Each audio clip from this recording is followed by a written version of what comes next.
Gabadhu waa boqorada boqortooyada ninka marka ay hesho boqorkeeda nolosha.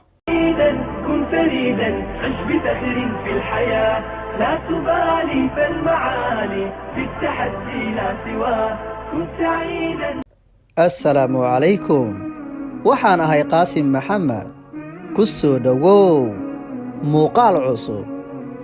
Gabadhu marka ay si dhab ah u xulanayso wiilka ay u hibeyneyso nolosheeda kuma xulato sheeyo raqiis ah balse waxay ku doorataa tayada uu leeyahay. Gabadha fahansan nolosha ninkasta ma milkiyo sababtoo ah madooneyso nin walba balse waxay ku xulataa sifooyin ay isleedahay. ninka leh waa boqorka noloshaada waxaana ka mid ah ilaalin. Gabadha dhabta ah waxay doonaysaa inay hesho nin u ilaaliya sharafkeeda iyo qalbigeeda kana difaaca wax kasta oo wax u dhimi kara qalbigeeda iyo sharafteeda. ninka noocaas ah ma jirto wax ay ku doorsato waayo waa boqorka u qalma nafteeda. daacad. Gabadha dhabta ah waxa ay aad uga heshaa ninka daacadda ah ee nolosha ula qaybsada si dhab ah oo aan ku jirin laablaab iyo xiiso. daacadnimada waxay uga dhigan tahay tayada ugu sarrayso ay ku doorato ninka taas oo ka dhigta inay isugu dhiibto si dhammaystiran. amni. Gabadhu ma jecla ninka gacanqaadka yaqaan ee aan u dhimrin dumarka. Gabadhu waxay jeceshahay ninka aan waxyeelada u geysan jirkeeda iyo sharafkeeda si kasta oo ay uga xanaajiso. Gabadhu waxay jeceshahay inay u soo cararto dhankiisa marka ay la kulanto wax cabsi geliya waayo waxay agtiisa ku dareentaa amni iyo xasilooni. jacayl iyo daryeel. Gabadha dhabta ah jacaylku uma taqaano midka laablakaca ah ee xilli uun ku eg ama lagu soo bandhigo baraha bulshada. Gabadha dhabta ah waxay u aaminsan tahay jacaylku inuu yahay dareenka ugu qaalisan ee laga helo dunida laakiin u gaar ah labada qof ee isdooratay oo keliya inay isla wadaagaan balse uusan noqon mid loo soo bandhigo sida rubaayadaha ama filimada oo kale muddo kadibna dhammaada. Gabadha dhabta ah waxay doonaysaa ninka inuu ka jeclaado dumarka oo dhan una daryeelo sida carruurtiisa oo kale. Gabadha dhabta ah qalbigeedu waa mid jilicsan oo aan xamili karin dhaawacyada jacaylka iyo daryeel la'aanta. sidaasi darteed gabadhu wax weyn ayuu agteeda ka yahay ninka u jeclaada si dhab ah una daryeela inta awooddiisa ah. ixtiraam iyo mudnaan. Gabadha dhabta ah waxay danaysaa ninka mudnaanta koowaad siiya ee ka dhiga qof noloshiisa ka mid ah. Gabadha dhabta ah ee fahamsan nolosha jacaylka waxaa kala weyn ixtiraamka.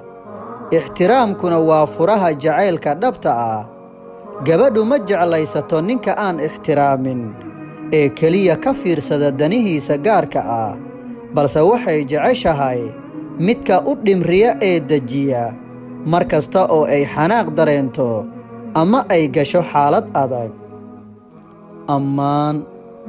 Gabadha dhabta ah waxay aad uga heshaa ammaanta uu ku ammaano lamaankeeda dhanka quruxdeeda kartideeda daacadnimadeeda dadaalkeeda cuntadeeda wanaagsan nadaafaddeeda hadal macaanideeda degganaanteeda farxaddeeda iyo dhoola caddeynteeda.